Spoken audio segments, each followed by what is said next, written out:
kita kembali lagi untuk menikmati berkat Tuhan di hari ini. Mari saya mengajak saudara-saudara untuk datang kepada Tuhan untuk kita berdoa.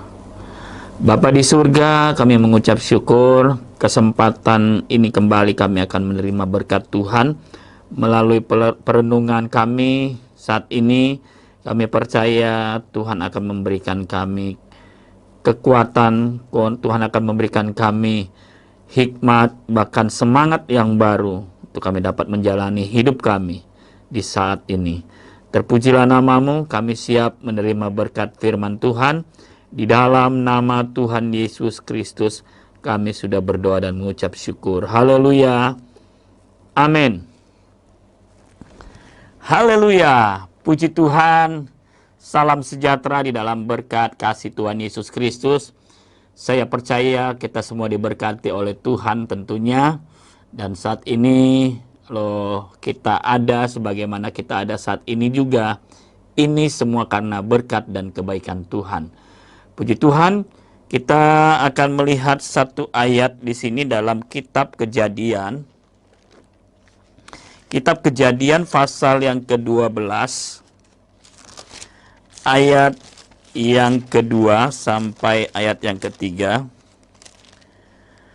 Kejadian pasal 12 ayat 2 dan ayat yang ketiga.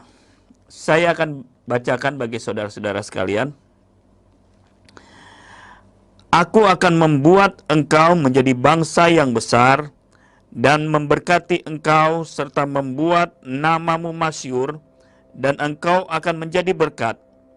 Aku akan memberkati orang-orang yang memberkati engkau dan mengutuk orang-orang yang mengutuk engkau. Dan olehmu semua kaum di muka bumi akan mendapat berkat. Haleluya. Abraham menerima janji Tuhan, ya, ketika dia taat dan setia kepada Tuhannya. Tuhan memberi janji yang luar biasa dalam kehidupannya, ya. Apa yang dikatakan Tuhan, Tuhan akan memberkati kehidupannya. Tentu kalau kita berbicara tentang berkat, ya, kita merasakan suatu sukacita yang luar biasa Tuhan siapkan dalam kehidupan saya dan saudara. Ya, namanya berkat Tuhan tidak bisa dibandingkan dengan apa yang ada di dunia ini. Ya, hal-hal yang jasmani ada di dunia ini, hal-hal yang kekayaan apapun yang ada di dunia ini, materi apapun yang ada di dunia ini, tidak bisa dibandingkan dengan berkat Tuhan yang luar biasa yang Tuhan siapkan dalam hidup kita. Haleluya, puji Tuhan. Kita melihat di sini Abraham diberkati Allah supaya orang lain pun menerima berkat. Haleluya. Jadi dikatakan di ayat ini, aku akan membuat engkau menjadi bangsa yang besar dan memberkati engkau serta membuat namamu masyhur, engkau akan menjadi berkat. Saudara, kalau kita diberkati oleh Tuhan, Tuhan mau juga kita juga harus menjadi berkat buat orang lain. Sama seperti Abraham, ketika Abraham diberkati oleh Allah, oleh Tuhan, Abraham juga harus memberkati mereka. Abraham juga harus menjadi saluran berkat bagi mereka, bagi orang-orang yang dijumpainya. Kehidupan kita juga harus jadi berkat Tuhan. Saudara, orang lain akan melihat kita. Orang lain juga akan mengakui kita bahwa kita keturunan Allah yang diberkati. Ya, orang lain akan melihat, oh ternyata anak Tuhan yang diberkati Tuhan itu sungguh luar biasa orangnya. Ya, orang lain akan menerima dampak, dapat merasakan dampak ketika kehidupan anak Tuhan itu diberkati oleh Tuhan. Orang lain akan merasakan bahwa mereka juga rindu menerima berkat oleh Tuhan dan juga rindu untuk menjadi berkat dimanapun mereka berada, saudara-saudara. Nah, Tuhan berjanji akan memberkati kita sehingga apa yang kita buat itu berhasil. Haleluya. Dalam Mazmur berkata, Mazmur 1 ayat 1 sampai 3 dikatakan bahwa, kita akan baca itu ayatnya.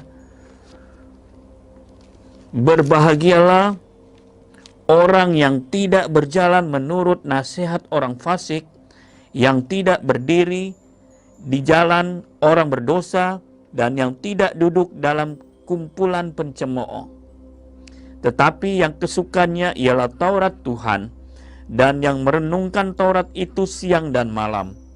Ia seperti pohon yang ditanam di tepi aliran air, yang menghasilkan buahnya pada musimnya, dan yang tidak layu daunnya. Apa saja yang diperbuatnya berhasil. Kehidupan anak-anak Tuhan yang senantiasa dekat kepada Tuhan, yang senantiasa taat dan setia kepada Tuhan, ya, dia akan diberkati dan dia akan berhasil. Terbukti Abraham adalah orang yang Tuhan berkati secara luar biasa. Karena apa? Karena kesetiaan dan ketaatannya. Orang yang diberkati adalah orang yang senantiasa taat dan setia kepada Tuhan. Dia selalu dekat kepada Tuhan. Dia selalu hadir, dia selalu mengutamakan Tuhan dalam kehidupannya sendiri. Di dalam kitab Mazmur pasal yang pertama ayat 1 sampai 3, di situ dikatakan, berbahagialah orang yang tidak berjalan menurut nasihat orang fasik, yang tidak berdiri di jalan orang berdosa, dan yang tidak duduk dalam kumpulan pencemooh, tetapi yang kesukaannya ialah Taurat Tuhan, yang merenungkan Taurat itu siang dan malam. Ia seperti pohon yang ditanam di tepi aliran air, yang menghasilkan buahnya pada musimnya, dan yang tidak layu daunnya. Apa saja yang diperbuatnya berhasil. Senantiasa ada keberhasilan bagi anak-anak Tuhan yang dekat kepada Tuhan. Firman Tuhan tadi katakan bahwa dia yang seperti pohon yang ditanam di tepi aliran air, yang menghasilkan buahnya pada musimnya. Aliran-aliran air hidup ini berbicara tentang firman Tuhan yang senantiasa disegarkan dalam kehidupan saya dan saudara. Ketika kita dekat menerima firman Tuhan, dekat kepada Tuhan, di situ ada keberhasilan. Di situ ada buah yang kita terima. Ada hal yang akan kita terima dari Tuhan. Dialah janji-janji Tuhan. Janji-janji Tuhan hanya kita dapat peroleh di dalam firman Tuhan, saudara. Di luar firman Tuhan, kita tidak mendapatkan janji yang Tuhan akan berikan dalam kehidupan kita. Haleluya, haleluya. Saudara, orang Kristen saat ini kita bukan hanya kita terima berkatnya saja, saudara-saudara. Orang Kristen juga ketika kita menjadi terang, ketika kita diselamatkan oleh Tuhan, ada keselamatan yang Tuhan berikan dalam kehidupan kita, penderitaan pun bisa datang dalam kehidupan kita sebagai anak-anak Tuhan. Masalah apapun, ujian apapun, itu akan datang dalam kehidupan kita. Kalau ujian datangnya dari Tuhan, kalau yang namanya pencobaan itu biasanya dari diri kita sendiri, ya, atau cobaan itu biasanya datang dari kuasa-kuasa kegelapan. Tetapi mau seperti apapun sebagai anak Tuhan, ya, mau ujian datang, penderitaan datang, pencobaan datang, kalau kita dekat dari Tuhan, dekat dengan Tuhan, kita pasti akan melampaui itu. Karena apa? Orang yang diberkati oleh Tuhan bukannya mulus-mulus saja hidupnya, tetapi orang yang diberkati oleh Tuhan terkadang mengalami hal yang secara daging itu menyakitkan hidup dalam tubuh kita. Ya, bukan berarti kita harus lari daripada masalah, kita harus lari daripada ujian itu, meninggalkan ujian itu, atau kita tidak mau mengalami proses dari apa yang akan kita terima melalui ujian atau permasalahan itu, atau penderitaan itu. Tetapi ini yang dialami oleh anak-anak Tuhan, bahwa terkadang kehidupan anak Tuhan akan mengalami proses penderitaan seperti ini. Jadi bukan hanya kita kenal berkatnya, saudara, tetapi penderitaannya yang harus kita kenal, bahkan kita alami. Untuk apa kita mengalami hal ini? Jadi untuk iman kita semakin bertumbuh, saudara. Haleluya, haleluya. Jangan sampai ketika kita mengalami berkat-berkat Tuhan, hal-hal yang baik daripada Tuhan, tetapi hal-hal yang Tuhan izinkan dalam kehidupan kita, walaupun secara daging kita tidak bisa menerima, jangan sampai kita melepaskan iman kita kepada Tuhan. Jangan sampai kita tidak menjadi percaya kepada Tuhan. Tetapi melalui proses ini, kita semakin bertumbuh di dalam Tuhan, saudara. Ya. Bagaimana supaya sikap kita menghadapi hal ini ketika kita mengalami penderitaan, entah dalam hal kehidupan kita, dalam hal ekonomi kita kah, dalam hal usaha kita kah? Apa yang harus kita hadapi? Apa yang harus kita lakukan? Saudara, kita harus belajar sama seperti Ayub. Dalam Ayub pasal yang pertama, Ayub 1 ayat yang ke-21.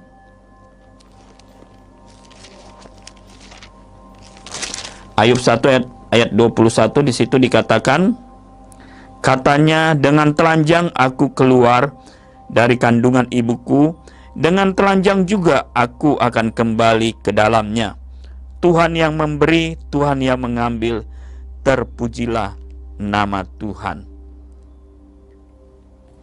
Ayub mengalami hal yang luar biasa dalam hidupnya. Ya. Tetapi dia tahu apa yang harus dia lakukan, apa yang harus dia terima dalam hidupnya. Ayub adalah orang yang terkaya, tetapi ketika dia mengalami proses dalam kehidupannya, penderitaan yang dia alami dalam hidupnya, dia merasakan suatu hal yang luar biasa, bahwa segala sesuatunya Tuhanlah yang punya. Ya. Jadi dengan telanjang dia datang ke dunia ini, dengan telanjang juga dia harus meninggalkan dunia ini. Segala sesuatu dari Tuhan. Ya.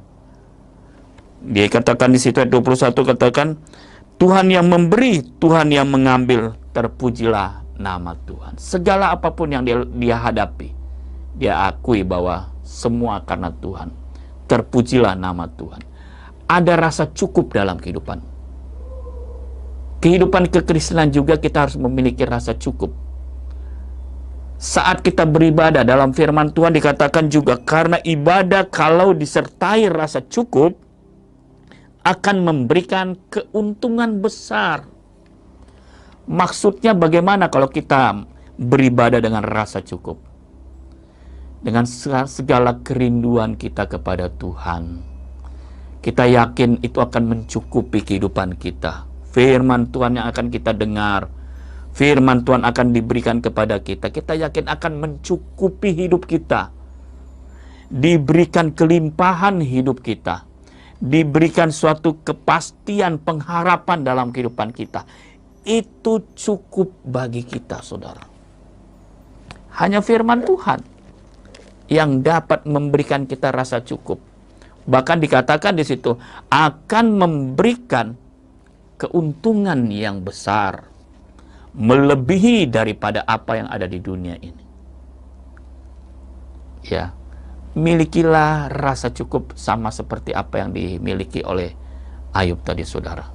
Nah, untuk menjadi berkat dalam kehidupan kita, salah satu hal yang harus kita lakukan sebagai anak-anak Tuhan, kita harus menjadi garam di dunia ini. Ya, dalam Injil Matius, kita adalah garam dunia. Jika garam itu menjadi tawar, dengan apa diasinkan? Ya, kalau sudah tidak bisa asin lagi, udah diinjak-injak orang, dibuang dan diinjak-injak oleh orang. Kita harus menjadi garam di dunia ini. Apa maksud di sini? Kita harus menjadi berkat bagi orang lain, saudara. Nah, garam itu berfungsi untuk menjaga kehidupan kita. Garam itu berfungsi untuk apa? Supaya kehidupan kita semakin kuat, semakin bertahan dari hal-hal yang dari dunia ini. Maksudnya, kalau daging kalau tidak diasinkan, itu akan menjadi berbau busuk. Tapi dengan kehidupan kita, dengan kita menjadi garam dunia, ya, lakukan itu. Jadi berkat buat orang lain. Kenapa? Karena Tuhan sudah menjadi berkat memberikan berkat dalam kehidupan kita. Kita pun harus menjadi berkat buat orang lain. Kita harus jadi berkat. Karena Tuhan sudah memberkati. Oleh sebab itu, jadilah saluran berkat bagi orang lain. Mau seperti apapun hidup kita lakukan untuk orang lain. Entah dalam perkataan kita pun, entah dalam perbuatan kita, entah dalam kelakuan kita, harus jadi berkat. Kita yakin kita akan memiliki sifat-sifat Yesus yang memberkati kehidupan umat-umatnya. Haleluya. Tuhan Yesus memberkati. Kita akan berdoa. Tuhan Yesus, kami bersyukur kepada Engkau. Terima kasih atas segala berkat firman Tuhan yang saat ini kami dengar. Kau nyatakan kuat kuasa firman-Mu dalam hidup kami, sehingga hidup kami semakin berarti di dalam Tuhan. Terpujilah nama-Mu Bapa yang baik. Terima kasih atas renungan ini. Di dalam nama Tuhan Yesus Kristus kami sudah berdoa dan mengucap syukur. Haleluya. Amin. Tuhan Yesus memberkati saudara-saudara.